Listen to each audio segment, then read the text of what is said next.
chegou a hora da Marvel levar os filmes de heróis para o lado místico. Depois de anos de expectativa, o Doutor Estranho finalmente chegava aos cinemas para mostrar a face psicodélica dos quadrinhos e introduzir uma nova mitologia ao universo cinematográfico da Marvel.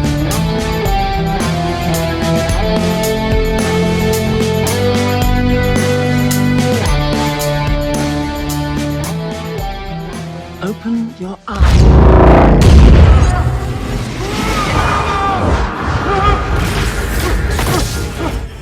Who are you in this vast multiverse? Mr. Strange?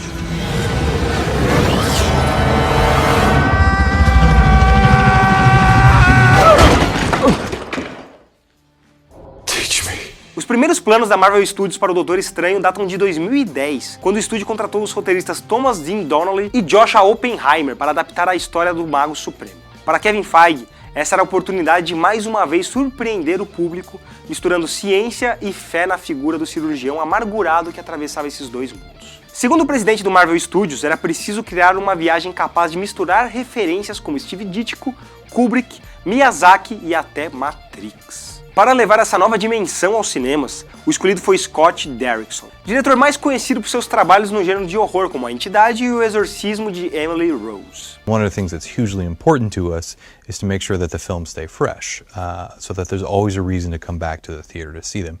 Even within the sequels to the films we've already established, how can you take left turns, even within a franchise? And one of the best ways to do that is to kick open whole new doors into different parts of the Marvel universe. I would say that there is, the street level narratives of the Marvel universe that we've seen in a lot of films. There's the cosmic level, which Thor and Guardians and the Avengers have taken us to. But there always is a very important supernatural side to the Marvel comics. And we haven't touched on that really. And Doctor Strange is our perfect entry point into that. Scott Derrickson has a great body of work, and like Joan Anthony Russo, like Joss Whedon, like Jon Favreau, like Kenneth Branagh, the best of the filmmakers we've worked with haven't necessarily done a film like the one we're asking them to do now, but they have done enough that they've shown they're incredibly talented. They have unique visions and a love of film and a love of sort of pushing the boundaries of what a movie can be. And you look at Scott's work going back to the earliest days, to his most recent films, he is always playing with genre, he's always subverting that genre. Sometimes he dives right into it, sometimes he twists it. That's exactly what we love to do at Marvel. There's so many things about Doctor Strange that appealed to me. I do think it's probably the only comic book movie that I'm personally suited to do. It's my favorite comic book and has been for a long time. And I grew up reading Marvel comics, and the uniqueness of Doctor Strange was the magic mysticism of it, the visual ambition of the other dimensions, the way they're represented in those early comics by Steve Ditko.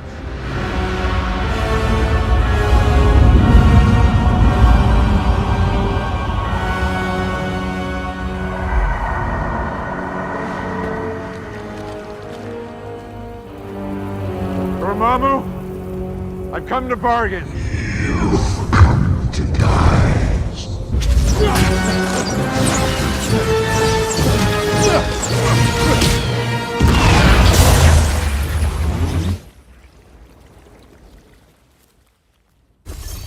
Aquele roteiro de 2010 foi descartado e Scott Derrickson passou a trabalhar com o roteirista John Spates em uma nova história. Diversos nomes rondaram as notícias como possível Mago Supremo nos cinemas. Joaquin Phoenix, Tom Hardy e Jared Leto foram cotados para o papel. Mas segundo a Marvel, Benedict Cumberbatch sempre foi a primeira opção. So the notion of telling the story of a man at the top of his game, as a scientist, as a surgeon, has all that taken away in a car wreck, and then has to claw his way back to being a new person.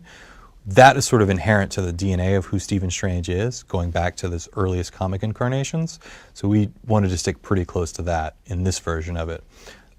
Because magic is such a weird world and such a big ask for the audience to buy, we had to go on that journey with Stephen Strange as he discovered all that, just so we could set this whole world up. Benedict Cumberbatch was always our first choice. There was a brief moment where it looked like schedule wasn't going to work out.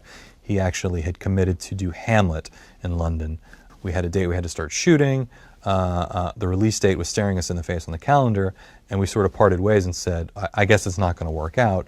We approached him again and said, how can we make this work? Can we push the release date? Can we do this? Can we start later? And miraculously, he really wanted to do it. We really wanted him to be in the movie. And we ended up sliding our release date back about 6 months to November to accommodate him. I don't think there's anyone who could have done better in the role than Benedict. He has a very active mind and he is very bright, and when you talk to him, it's very clear that he's very well educated and very smart. But he also has an incredible depth of feeling, and that's what enables him to have such a broad range of talent as an actor. I came at Doctor Strange and the comics of Doctor Strange through people being interested in me for the role in the film. I found him incredibly arrogant, brilliant, sort of extraordinary, and with the potential to be incredibly hokey, because it was very much a comic of its era, like they always are. So this superhero came out of a context in the 60s and 70s of experimental drug taking, of a bleed between Western science and logic and Eastern mysticism, which is, you know, something as a teenager I was very interested in. Se a escalação de Benedict Cumberbatch foi bem recebida pelo público, a escolha do estúdio para um dos personagens principais do filme foi bastante controversa. Tilda Swinton foi escalada para viver o ancião, o que gerou acusações de whitewashing, já que o personagem nos quadrinhos é um homem asiático. O diretor Scott Derrickson, porém, conta que escreveu o papel pensando em Tilda. A ideia dele era dar uma origem celta para essa versão da anciã, justamente para fugir dos estereótipos relacionados a personagens asiáticos no cinema. Ainda pensando em garantir a diversidade do longa, Scott Derrickson cuidou para que o Wong, o braço direito do Doutor Estranho, fugisse dos estereótipos vistos nas HQs. Além disso, ele escalou Chiwetel Ejiofor como Mordo para criar uma versão mais complexa do vilão clássico dos quadrinhos. O outro papel vilanesco ficou com Mads Mikkelsen, que quase interpretou o elfo Malekith em Thor: O Mundo Sombrio, e foi cotado também para o papel do Doutor Estranho. It wasn't a specific thing that I could articulate at the time, because all I knew is that when I imagined her, I thought, that's a great idea. And then when I imagined her and started writing, the script was wrote so easily. But your question is, what do I think of the criticism itself? I'm not upset by it. It doesn't anger me. I appreciate truly those voices, because they, you know, the way that Asian Americans are represented in Hollywood cinema, the way Asians are represented in Hollywood cinema is bad, and has always been bad, and needs to be better. You want to sort of pay homage to, you know, the original stories as well, definitely. But I saw certain aspects of the Wong character of this team-making manservant that we need to tuck in bed and leave it in the 60s. And you know, we're embarking on creating a Wong of our times. That is this drill sergeant, this librarian that is not your average librarian.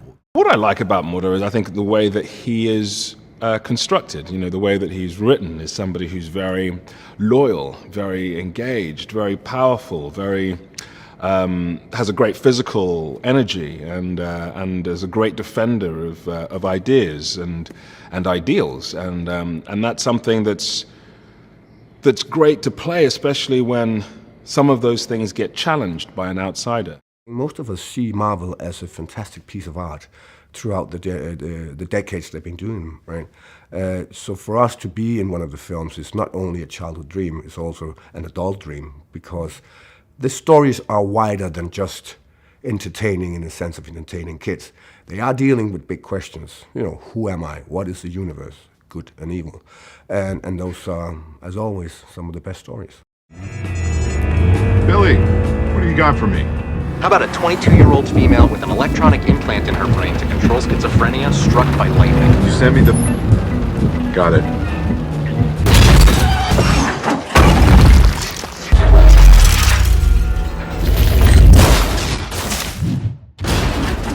Com o elenco definido, a maior tarefa do Doutor Estranho ainda estava por vir. Criar uma versão cinematográfica para o traço de Steve Ditko que fosse tão impactante quanto as coloridas páginas das HQs dos anos 60. A equipe não poupou esforços nos efeitos práticos. 8 Lamborghinis foram usadas na cena de acidente que leva à origem do Doutor Estranho, cenários grandiosos foram construídos e a produção rodou cenas até em locações como o Nepal. Tudo isso para garantir a sensação de realismo do filme. É quando entra em outras dimensões, porém, que o Doutor Estranho se destaca. O trabalho da equipe de efeitos visuais na criação da dimensão espelhada e na dimensão negra, além de uma sequência de ação impressionante que usa os poderes da Joia do Tempo, rendeu ao filme uma indicação ao Oscar. I felt that the visual effects technology that was being used in modern tentpole movies was not being used in the best possible way. It was still being used to create the same kind of familiar destruction, mass destruction. And the movies that have moved me, and I think that have moved a lot of people, have been movies that have used visual effects creatively to give us things that we simply have not seen before. And I wanted to get into other dimensions and into psychedelia, you know, and I also just thought, what's impossible? What if we just never seen done in a movie because it was virtually impossible to do?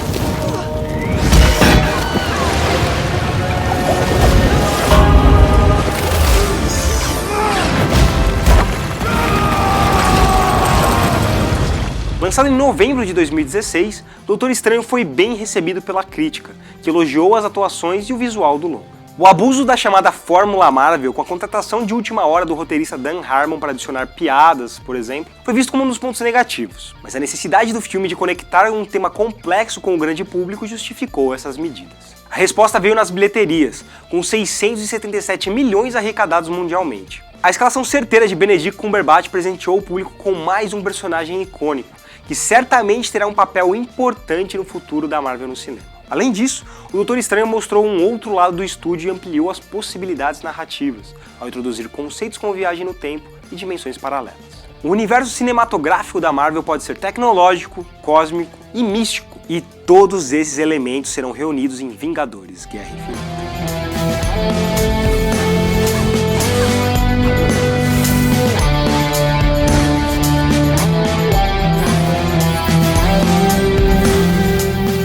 No próximo episódio vamos falar de Guardiões da Galáxia 2, a continuação da aventura espacial da Marvel. O filme revelou novas pistas sobre o universo cósmico e apresentou novos e importantes personagens. Além, é claro, de contar com a participação de um menino aí chamado Sylvester Stallone.